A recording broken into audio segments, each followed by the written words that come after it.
Hi, I'm Lindsay, and this is Kinda Healthy Podcast. Today I wanted to talk to you about worrying. Worrying can be considered a productive thing that helps you get ready for stuff, or it could be something that keeps you from doing anything. So, I have a story for you. A few years ago, my family and I decided to move off grid, which is a big, kind of crazy move, I know.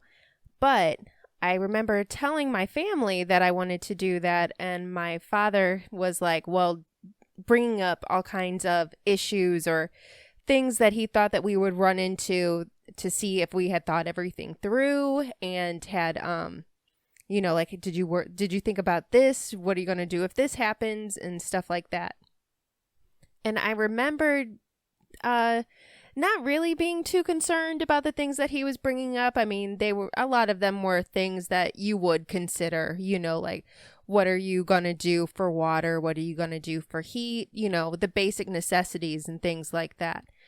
But I also knew at the same time that there were things that I didn't even know that I was going to be running into, and that I was going to have issues no matter what, no matter how much I tried to think of all these scenarios and how I would solve the problems and this and that. I mean, no matter how much you worried about it or tried to prepare for it, you were still going into an unknown situation. And no matter what, you were going to run into stuff that you were going to have to figure out on the spot. So I didn't take that as like a reason to not try, just because I thought, A, B, and C can be an issue. I figured that whenever I was in the situation and the problem was there, you have no other choice than to try to fix it. And if it's something that you really want to do, you're not going to let those kind of issues possibly coming up in the future stop you from, achieving your bigger goal. So I feel like they may have felt like I wasn't taking it seriously or I wasn't really thinking it through, but my perspective was it didn't matter what happened, I was going to do it anyway. So we went through a long process of, first we had to sell everything we had. I had an estate sale, and I used to collect a lot of older type things. So it was pretty funny having the estate sale because people figured I was just running it for an old person who died. But yeah, people were like, so whose was this? Is this your grandmother's? And I was just like, no, it's mine. I collect old junk. But so we sold anything big or anything, that we couldn't take with us. And then we decided to, it was pretty crazy. We didn't even have land picked out or anything like that. We didn't renew the lease on our townhome. It was the summer, so we started to camp at state parks while we looked for land. I mean, really from the outside, it wasn't anything a sane person would do. I know that.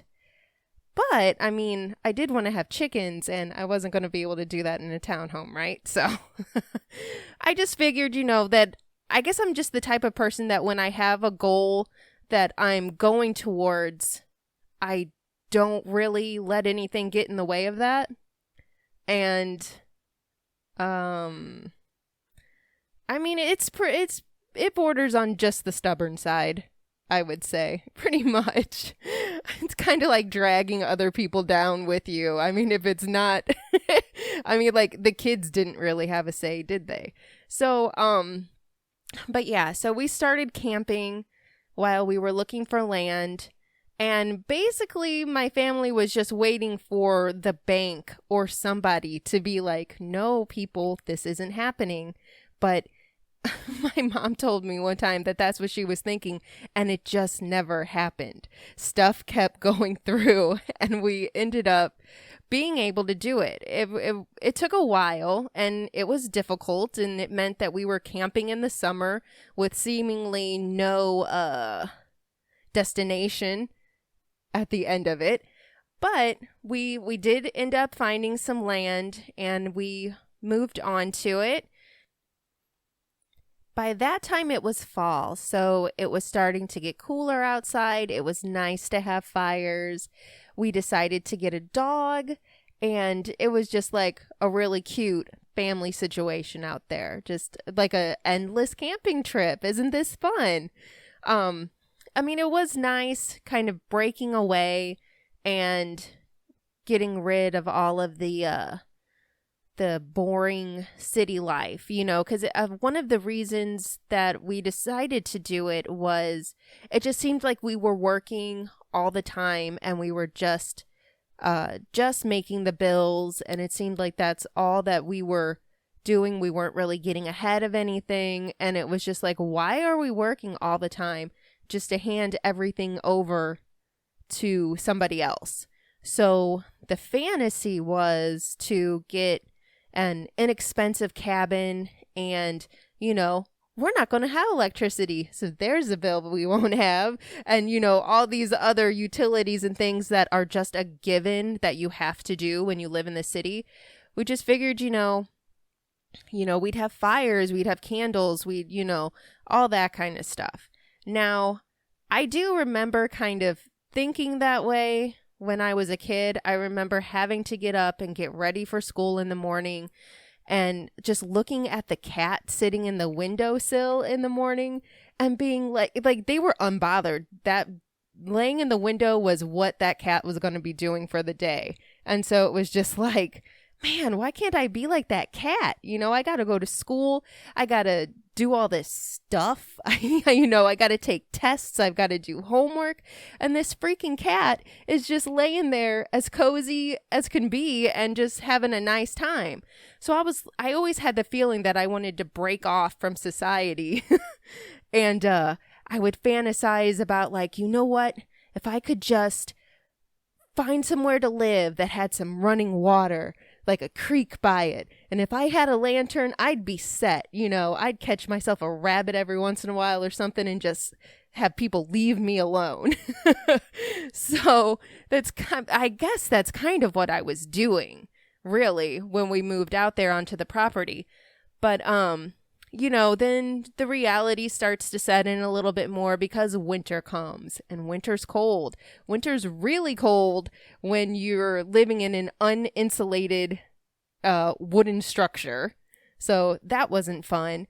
But, getting up, even when we had to get up and, in order to cook breakfast, we had to go outside and make a fire. I mean, that was still fun every day. It was like, you didn't always want to get up and go outside and be cold, but there was some real sense of accomplishment of getting the fire started in the wet snow and, going through the extra work, the extra difficulty of doing something basic that you generally take for granted, living in the city or civilization. Even though it was harder, I never found myself thinking, well, if I would have known it was going to be like this, I wouldn't have done it. Or, God, I never thought about that. Now this is my situation that I have to deal with.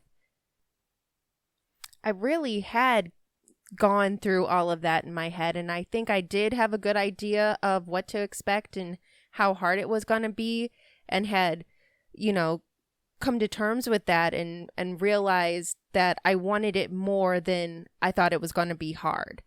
And I think a lot of times we overthink things. I did this crazy thing, but I still find myself sometimes talking myself out of smaller things, maybe going out and doing something. And I'm just like, no, this could happen, that could happen. I changed my mind. I don't want to do it. So, we ended up coming back to the city after about a year or so. But I do remember one of my parents saying to me, well, look, you're back where you started. You're back in the city.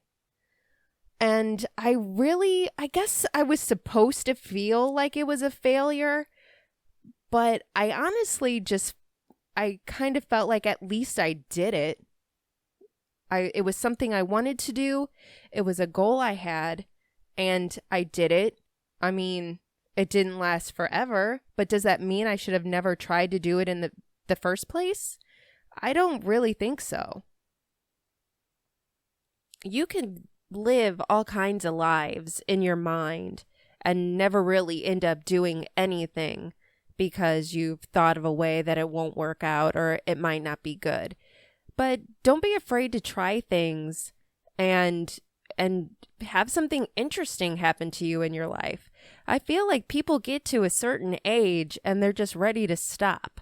You know, people act like when they hit 29 or something, that means all they need to talk about is, you know, how tired they are, how much their back hurts, how much this or that bothers them, and when I move like this hurts. And I'm thinking, you're still young. Why are you acting like you're old so early? You know, you don't have to be as extreme as what I did, but make sure to have new experiences and try things and get out of your comfort zone. That's the best way to keep young, I feel like. You have to be trying new things, having a fun, interesting life that you're excited about. If not, then you are just going to age prematurely and feel like there's nothing to be excited about. And what fun is that? Another kind of crazy thing that I did was be part of an art show that was in New York. And I decided to take a train to get there because that meant I could keep the art with me rather than having it on a plane and maybe it makes it out there and maybe it doesn't, you know, and then what was the whole point of me being there? So I took the train and it took a few days, like 4 days on the train riding to New York, get there at about 2 a.m. and nowhere to go. I didn't want to spend money on a hotel room if I was literally just going to like sleep there for an hour or two and then go to the show. So I thought, okay, I made it to Bryant Park and the hotel was right next to it. So I knew where I needed to be. And I just spent the whole day in the park trying to stay awake, fell asleep on the park bench, holding my paintings for a while. Decided to get up, walk to Times Square, come back, and then went to the art show, set it up, wrapped it up at the end, and then got right back on a train again. It almost seems like too much trouble or not worth it, but that trip has some of my favorite memories. It was nice to get away and just totally, you know, have your life be different. It's so crazy how you can go on a trip and you get so far removed from your regular everyday life and you're like, oh, my life can be something different. It doesn't have to be the same thing every day. You might not be able to have the financial freedom to live like that, but it's nice to get a taste of it every once in a while. And, you know, I saw some, you know, really big pigeons and some people being weird in the park reading minds and people doing big group yoga and watching people play chess. It was a lot of fun. And I would hate to have missed out on all of that just for the sake of being safe and being at home and being like, oh, well, why would I go through the trouble of going on that trip and why would I pay the money to, you know, to do all of that when I could stay home and save the money instead. But nothing's happening then. And what is that even for? And there was a fashion show that popped up in the park too, now that I'm thinking about it. They set up a stage, they did a whole thing, and then they took it down at the end of the night. It was because it was Fashion Week, the week that I was there. It was crazy. It was so much fun. And I mean, I guess I could have just stayed home and went to work and came home every day like a normal Monday, Tuesday, Wednesday. Worrying or being concerned about something can be helpful because it can help you prepare for something. But don't let it get to the point where it stops you from trying something new. Even if something doesn't work out or does technically fail, don't take it too hard or think that it's a reflection on you. Some things just won't work out, but they're still worth trying. So don't let worrying stop you from trying things, because you may not fail, but you also won't succeed either. And you also won't gain the experience from going through it and knowing better for next time. So try to not worry so much and do some new things. Thanks for listening, and I'll talk to you next week.